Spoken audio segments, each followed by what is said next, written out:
حدیث نبوی آگے بڑھانا افضل ہے۔ ایک صحابی رسول ایک مرتبہ رسول اللہ صلی اللہ علیہ وسلم کا تذکرہ کرتے ہوئے کہنے لگے کہ رسول اللہ صلی اللہ علیہ وسلم اپنے اونٹ پر بیٹھے ہوئے تھے اور ایک شخص نے اس کی نکیل تھام رکھی تھی۔ آپ صلی اللہ علیہ وسلم نے پوچھا، آج یہ کون سا دن ہے؟ ہم خاموش رہے حتیٰ کہ ہم سمجھے کہ آج کے دن کا آپ کوئی دوسرا نام اس کے نام کے علاوہ تجویز فرمائیں گے۔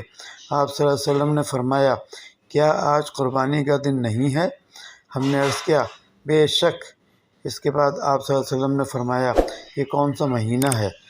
ہم اس پر بھی خاموش رہے اور یہ سمجھے کہ اس مہینے کا بھی آپ اس کے نام کے علاوہ کوئی دوسرا نام تجویز فرمائیں گے۔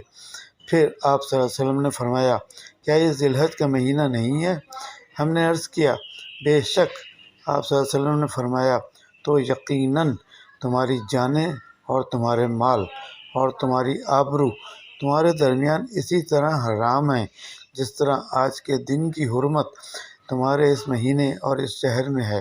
پس جو شخص حاضر ہے اسے چاہیے کہ وہ غائب کو یہ بات پہنچا دے، کیونکہ ایسا ممکن ہے کہ جو شخص یہاں موجود ہے وہ ایسے شخص کو یہ خبر پہنچائے جو اس سے زیادہ حدیث کا یاد رکھنے والا ہو۔ صحیح البخاری حدیث نمبر 67۔